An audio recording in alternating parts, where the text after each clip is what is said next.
নমস্কার বন্ধুরা, food point of দীপিকায় আপনাদের সকলকে স্বাগত। আমার আজকের রেসিপি ভাপা পুলি পিঠা।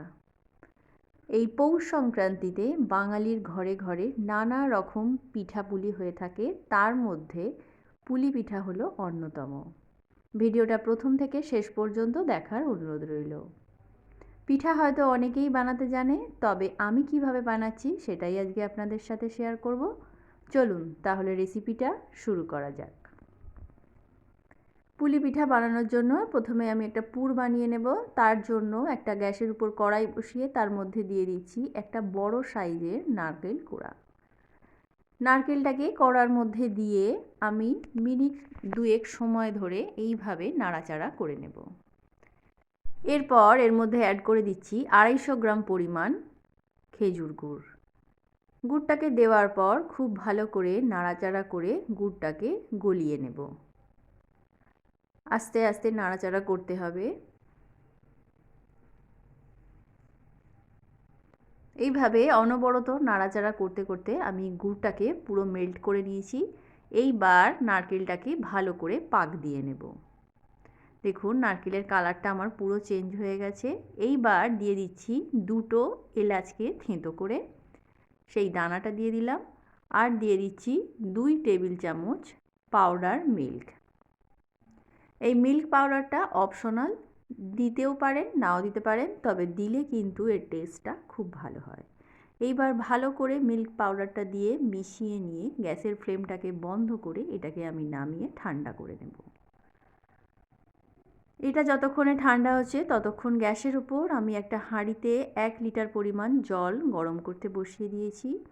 দেখুন জলটা এই রকম যখন ফুটবে টকবক করে, সেই জলটা দিয়েই আমি পিঠের গুঁড়িটা মেখে নেব। এখানে আমি একটা পাত্র নিয়ে নিয়েছি আর তার মধ্যে নিয়ে নিচ্ছি 2.5 কাপ পরিমাণ, অর্থাৎ ওজন হিসাবে বললে প্রায় 500 গ্রাম চালের গুঁড়ি।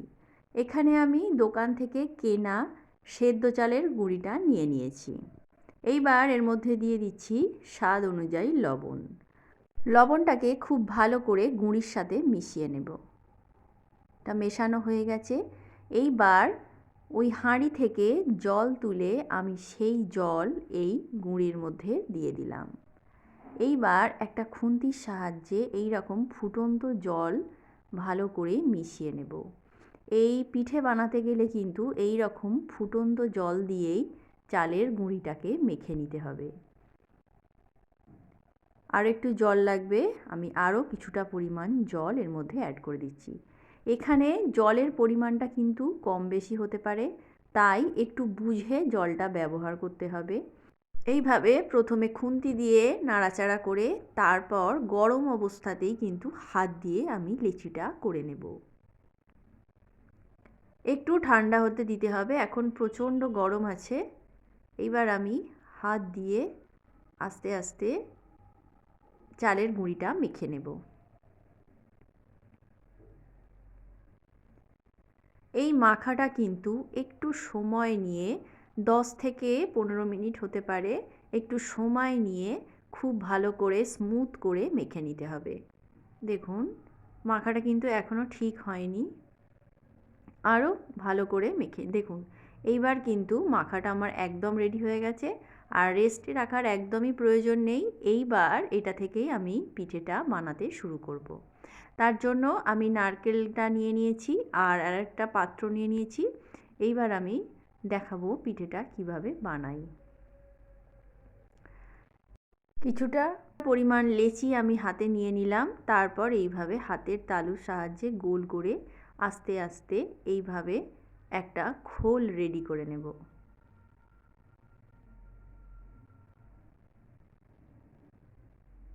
এটাকে আমি একটু ফাস্ট ফরওয়ার্ড করে দেখাচ্ছি। দেখুন এই রকম একটা বাটির মতো শেপ দিয়ে নিয়েছি।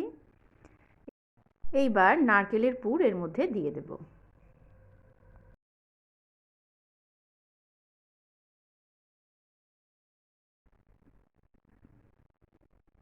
পুরটা পরিমাণ মতো দিতে হবে, বেশি দিলে কিন্তু ফেটে যেতে পারে, আর খুব কম দিলে খেতে কিন্তু ভালো লাগবে না। তাই পরিমাণ মতো দিয়ে মুখটাকে এইভাবে 2 হাত দিয়ে লক করে আমি পিঠের শেপটা দিয়ে নেব।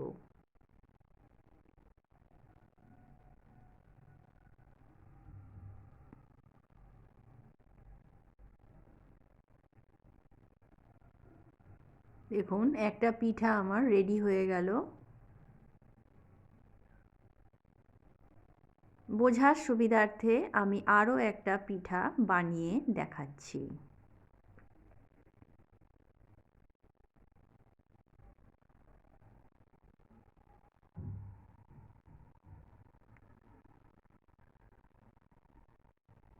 এইবার এতেও পরিমাণ মতো পুর দিয়ে মুখটাকে এইভাবে লক করে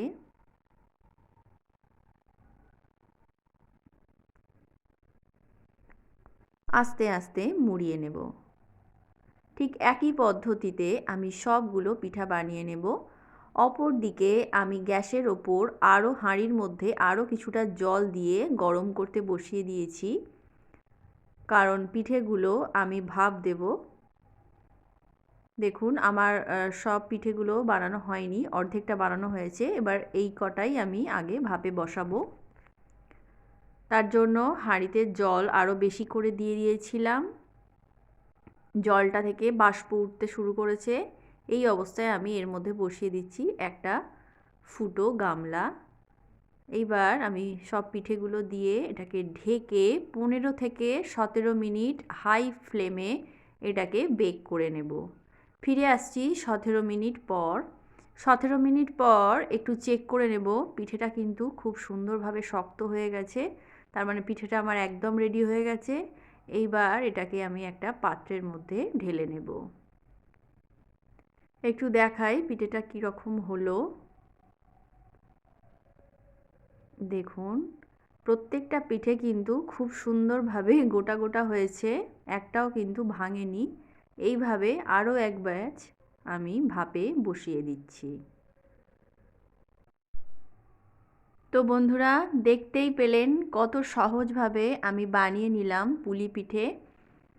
তো বাড়িতে অবশ্যই করে একবার ট্রাই করবেন, আর ভালো লাগলে লাইক শেয়ার ও কমেন্ট করতে ভুলবেন না। আর আমার চ্যানেলে নতুন বন্ধু হয়ে থাকলে চ্যানেলটা সাবস্ক্রাইব করার অনুরোধ রইল। তো আজকের মতো এ পর্যন্তই, আবার দেখা হবে অন্য কোনো রেসিপি নিয়ে। ততক্ষণের জন্য নমস্কার।